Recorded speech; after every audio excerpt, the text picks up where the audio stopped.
Hi people! We're starting on page 94 of this book, and we're starting on the second-ish, kind of third paragraph, fourth paragraph maybe, where it says, the three women turned slowly. So find that. 5, 4, 3, 2, 1. Better find it. Otherwise, that's for you. The three women turned slowly and looked with unconcealed irritation and then dislike at Montag. "When do you suppose the war will start?" he said. "I notice your husbands aren't here right now." "Oh, they come and go, said Mrs. Phelps. In again, out again.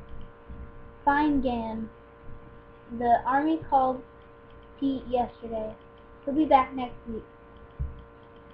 That Amy said so. Quick war, 48 hours, they said, and everyone home. That's what the army said. Quick war. Pete was called yesterday, and they said he'd be back next week. Quick. The three women fidgeted and looked nervously at the empty, mud-colored walls. "I'm not worried," said Miss Phelps. "I'll let Pete do all the worrying," she giggled. "I'll let old Pete do all the worrying, not me. I'm not worried." "Yes," said Millie, "let old Pete do all the worrying. It's always someone else's husband dies, they say. I've heard that too. I've never known any dead man killed in a war, killed jumping off buildings, yes, like Gloria's husband last week.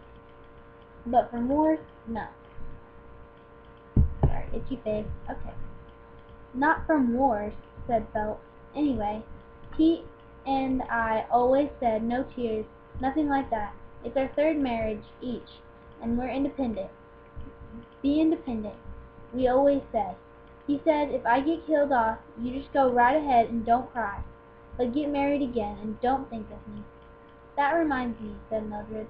"Did you see that Clara Doe 5-minute romance last night in your wall?" "Well, it was all about the woman who—" Montag said nothing, but stood looking at the women's faces as he had once looked at the faces of saints in a strange church he had entered when he was a child.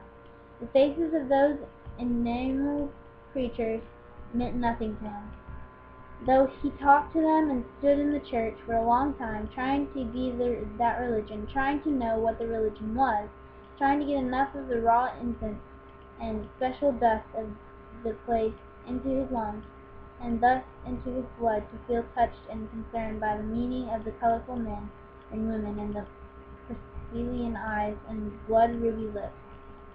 But there was nothing. It was a stole, though another store, and his currency strange and unusable there, and his passion cold, even when he touched the wood and plaster and clay. So it was now. It was his own parlor, with these women twisting in their chairs under his gaze, lighting cigarettes, blowing smoke, touching their sun-fried hair, and examining their blazing fingernails, as if they had caught fire from his look. Their faces grew haunted with silence. He leaned forward at the sound of Montag swallowing his final bite of food. They listened to his feverish breath. The three empty walls of the room were like the pale brows of sleeping giants now, empty of dreams. Montag felt that if you touched these three staring brows, you would feel a fine salt sweat on your fingertips. The perspiration gathered with the silence, and the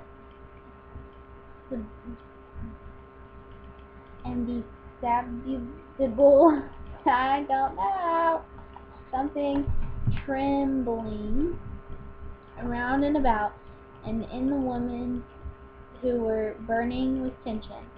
Any moment they might they might hiss a long, sputtering hiss and explode. Montag moved his lips. "Let's talk." The women jerked and stared. "How are your children, Miss Phelps?" he asked. "You know I haven't any. No one in his right mind, the good Lord knows, how the good Lord knows, would have children," said Miss Phelps, not quite sure why she was angry with this man.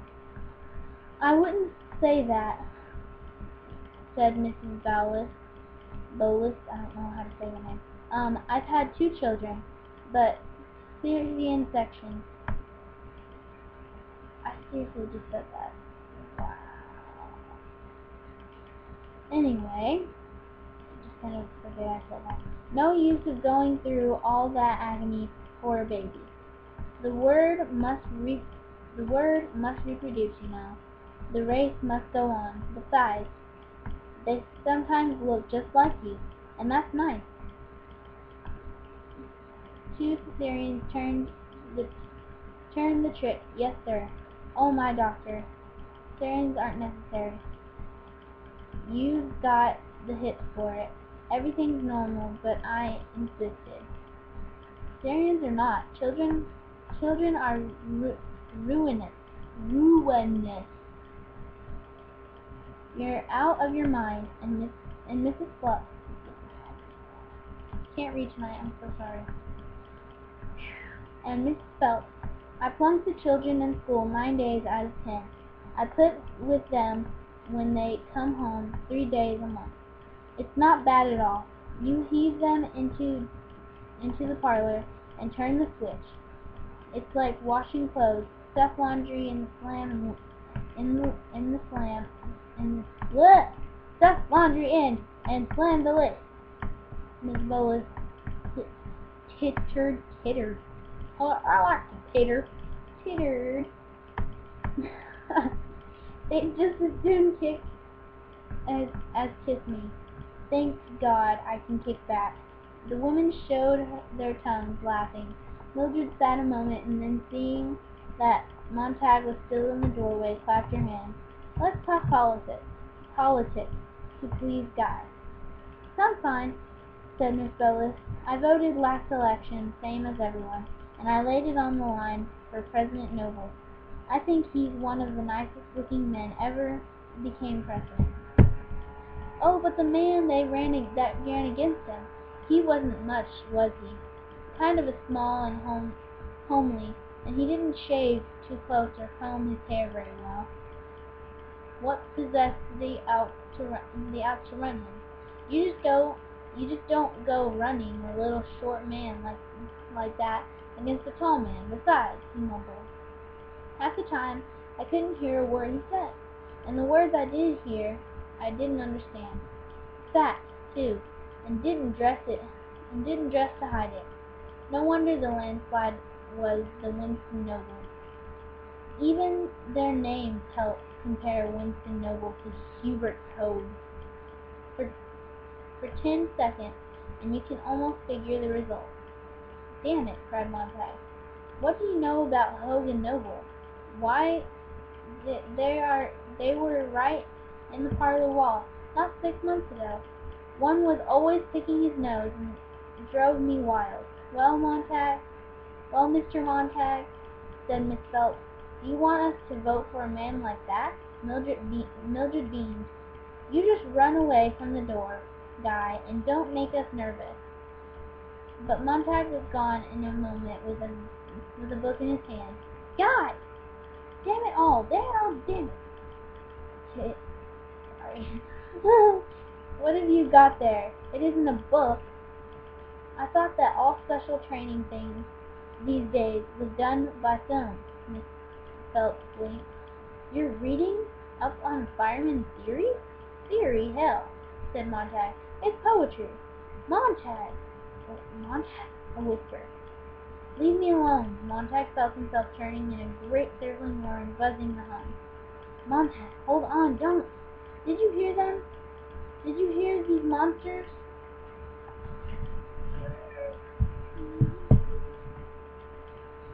Talking about monsters. Oh God, the way they jabber about people and their own children and themselves, and the way they talk about their husbands, and the way they talk about war. Damn it! I stand here and I can't believe it. I didn't say a single word about any war. I'll have you know, said Miss Phelps. As for poetry, I hate it, said Miss Ballard. Have you ever heard any, Montag? Montag? Blech! Have you ever heard any? Montag. Favor's voice scraped away at him. You'll ruin everything. Shut up, you fool. All three women were on their feet. Sit down. They sat. I'm going home, quavered Miss Ballard. Montag! Montag, please. In the name of God, what were you up to? Pleaded Favor. Why don't you just read us one of those poems from your little book? Miss Phelps nodded. I think they'd be very interesting.